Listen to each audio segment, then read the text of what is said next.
Hello friends and welcome to my job post channel. और आज हम देखेंगे MP group two sub group 4 की जो एग्जाम हुई थी आज 29 जनवरी 2021 को, शिफ्ट 1 का पेपर। तो उसका एनालिसिस आज देख लेते हैं।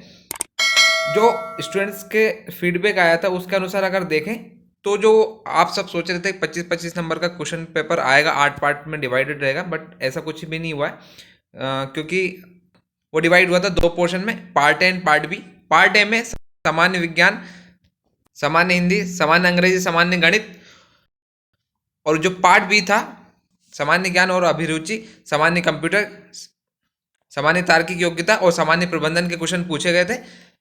इसमें अगर देखा जाए पेपर का ट्रेंड, तो पेपर के ट्रेंड के अनुसार जनरल मैनेजमेंट यानी कि सामान्य प्रबंधन और कंप्यूटर के क्वेश्चन थोड़े टफ पड़े। सारे क्वेश्चंस को अगर देखा जाए, पूरा पेपर को देखा जाए, एनालिसिस करें तो जनरल मैनेजमेंट थोड़ा सा टफ पड़ा था। तो अगर अभी तक आपने जनरल मैनेजमेंट को नहीं पढ़ा है, आप उसको इग्नोर कर रहे हैं क्योंकि 25 से ज़्यादा क्वेश्चन पूछे जा रहे हैं इस पोर्शन से। तो आप अगर चाहते हैं कि ग्रुप टू सब ग्रुप 4 में अच्छा स्कोर करें तो आपको इस पोर्शन को भी कवर करना पड़ेगा। जिनका पेपर अभी बचा हुआ है वो जरूर जाके देख लें। अगर अभी तक आपने हमारी वीडियो नहीं देखी है, हमने काफ़ी वीडियो बनाई है इसके ऊपर, तो आप उसको वीडियो को जाके देख लें। प्ले लिस्ट में आपको मिल जाएगी, एक साथ 6 की 6 वीडियो मिल जाएगी, तो आप उसको जाके एक्सेस कर सकते हैं। और अगर आपके पास कोई बुक्स है तो उसको पढ़ें। अपन देख लेते हैं आज कौन कौन से क्वेश्चन पूछे गए। ये सारे के सारे क्वेश्चन है, ये स्टूडेंट के द्वारा गए हैं। सो हो सकता है इसमें से क्वेश्चन एग्जैक्ट वैसा ना मिल पाए जो आया था, बट उसके जैसा ही मिल जाएगा क्योंकि हम वहां तक कोशिश किए कि क्वेश्चन सारे के सारे जो है लेजिटिमेट हो, जो आए हैं वही हो, कोई फेक क्वेश्चन हम नहीं। प्रदेश और उत्तर प्रदेश की संयुक्त परियोजना कौन सी नदी पर बनी है? तो ये बेतवा नदी पर बनी है। चंद्रयान 2 किस तारीख को भेजा गया? तो ये 22 जुलाई 2019 को भेजा गया था। घाट बांध किस नदी पर बना हुआ है? तो ये बेतवा नदी पर बना हुआ है। मध्य प्रदेश जल परियोजना का मुख्यालय पूछा गया था। गिद्धराज पर्वत कहाँ पर बना हुआ है? तो ये सतना में बना हुआ है। नर्मदा नदी किस दिशा में बहती है? तो पश्चिम दिशा में बहती है। और पीर बुधान का मेला कहाँ लगता है? ये शिवपुरी में लगता है। अगर आप देखेंगे इस पूरे क्वेश्चन पेपर में तो एमपी का जो वेटेज है आपका वो काफ़ी ज़्यादा है। यानी कि आपका जो करंट अफेयर या फिर जीके से क्वेश्चन आएंगे, चाहे वो स्टैटिक की बात हो, चाहे वो आपका करंट अफेयर की बात हो, तो वो आपका एमपी से ज़्यादा पूछा जाएगा। इस बात को आपको ध्यान में, माइंड में रख कर की तैयारी करना है। तो आप देख लें लास्ट समय में कितना कवर कर सकते हैं। इसके बाद बाण सागर परियोजना से संबंधित एक प्रश्न पूछा गया था। सोनालिका किसका बीज है? तो ये गेहूं का बीज है। यानी कि बीज से एक साइंस का क्वेश्चन ये पूछा। अर्जुन पुरस्कार किसे प्रदान किया गया? इससे संबंधित, खेल से संबंधित एक प्रश्न पूछा गया। खुशहाली मंत्रालय किस राज्य में स्थापित किया गया? तो ये मध्य प्रदेश में स्थापित किया गया था। एंड बरगी बांध कहां पर बना हुआ है, किस नदी पे बना हुआ है? तो ये नर्मदा नदी पे बना हुआ है, जबलपुर में स्थित है ये। मैं आपको बता दूं कंप्यूटर से काफ़ी सारे क्वेश्चन पूछे गए हैं। तो अगर आपने अभी तक कंप्यूटर नहीं पढ़ा है, जनरल मैनेजमेंट नहीं पढ़ा, तो कंप्यूटर जरूर देख लें, जनरल मैनेजमेंट जरूर देख लें। अगर कंप्यूटर में बात करें तो इसमें सबसे ज़्यादा पूछा गया था Word, PowerPoint, Excel, MS Office. तो ये जरूर जाके पढ़ लें, प्रैक्टिकल नॉलेज वाला पढ़ लें। प्रैक्टिकल नॉलेज अगर आपने किया है तो उसके आप बहुत बेहतर तरीके से कर सकते हैं। इसमें पूछा गया था एक्सटेंशन ऑफ नोटपैड, यानी कि जो नोटपैड में आप फाइल बनाते हैं उसका एक्सटेंशन क्या होता है? उसका एक्सटेंशन होता है टीएक्सटी। एंड अगर मैथ्स की बात करें तो मैथ्स में trigonometry, mensuration, probability, simple interest, percentage, profit loss, boat stream, geometry and Venn diagram, इससे संबंधित क्वेश्चन आए थे। ये इजी थे, ज़्यादा टफ नहीं थे मैथ्स के, आप क्वेश्चन कर सकते हैं। रीजनिंग में देखें तो जो वैसे रीजनिंग भी नॉर्मल ही थी, मिसिंग नंबर्स से क्वेश्चन थे।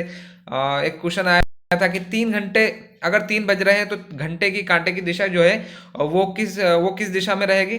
सिर पैर वाले क्वेश्चन पूछे गए थे। सिर पैर में अगर बात करें तो 150 जानवर थे और कुछ मनुष्य दिए गए थे, तो उसको सिरों की और पैरों की संख्या के आधार पर आपको बताना था कि कितने जानवर है और कितने उनके सिर है। या फिर इसका वाइस वर्सा भी हो सकता है कि जानवर दे दें, उनके पैर पूछ सकते हैं, टोटल पैर पूछ सकते हैं मनुष्य और जानवरों को। इस प्रकार से क्वेश्चन बनता है रीजनिंग का आपका, तो ये हो सकता है, आप इसको देख लें।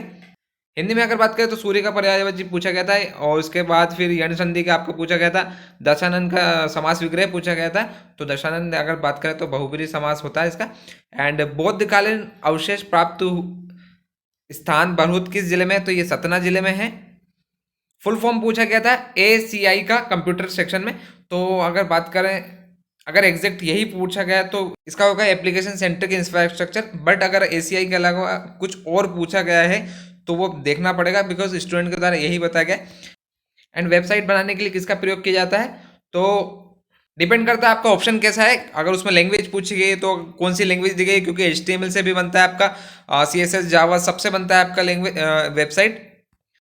क्या था, पूछा गया था कोबोल लैंग्वेज का। तो कोबोल लैंग्वेज होती है कॉमन बिजनेस ओरिएंटेड लैंग्वेज होती है आपकी। ये बिजनेस से संबंधित जितने भी काम काज होते हैं इसमें आसानी से हो जाते हैं, इसलिए कॉमन लैंग्वेज को यूज किया जाता था। आपको पहले बता चुका हूँ, Excel, Office, Word and PowerPoint से काफी क्वेश्चन पूछे गए और वो भी प्रैक्टिकल क्वेश्चन पूछे गए।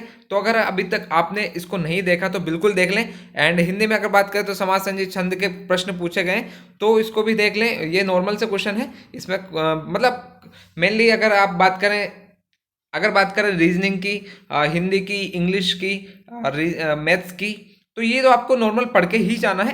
बट हमें मेन ये देखना है जनरल मैनेजमेंट हम पढ़ के जाएं, क्योंकि काफ़ी सारा वेटेज उसमें पूछा जा रहा है जनरल मैनेजमेंट से। तो ऐसा ना हो कि हम उसको इग्नोर कर दें और अच्छे खासे मार्क्स को स्कोर करने से हम चूक जाएं। तो एक बार अभी आपके पास हो सकता है 1 दिन बचा हो या 2 दिन बचा हो, तो मेरा सजेशन यही रहेगा कि आप जनरल मैनेजमेंट एक बार पूरा देख लें। कम से कम तो भले आप किसी भी बैकग्राउंड से, स्ट्रीम से हो, साइंस से हो, कॉमर्स से, दैट डजेंट मैटर, पर एक बार देख लें, वो समझ में आ जाता है। सो गाइस, 29 जनवरी 2021 का शिफ्ट 1 का पेपर का एनालिसिस। तो आप इससे समझ गए होंगे किस प्रकार का पेपर आया है। पेपर इतना टफ नहीं है, अगर पूछे किसी भी स्टूडेंट से तो पेपर का लेवल जो है टफ बिल्कुल भी नहीं है, मॉडरेट आ रहा है पेपर का लेवल। कोई भी स्टूडेंट अच्छे से कर सकता है, सिर्फ और सिर्फ ज़रूरत है तो आपको बेसिक नॉलेज की। ऐसा भी नहीं है कि बहुत हार्ड आ रहा है, ऐसा भी नहीं है कि बहुत इजी आ रहा है, मॉडरेट क्वेश्चन पेपर आ रहा है। बढ़िया आराम से करिए। जिनका भी पेपर कल है और जिनका परसों है या फिर उसके बाद में, तो आप अच्छे से पेपर करिए। Best of luck. इसके अलावा हम आगे एनालिसिस लाते रहेंगे। मैं खुद कोशिश करूंगा कि अच्छे से पूरा एनालिसिस देखूं पेपर का, एंड अपनी तैयारी इसी प्रकार से स्टार्ट करें। Best of luck.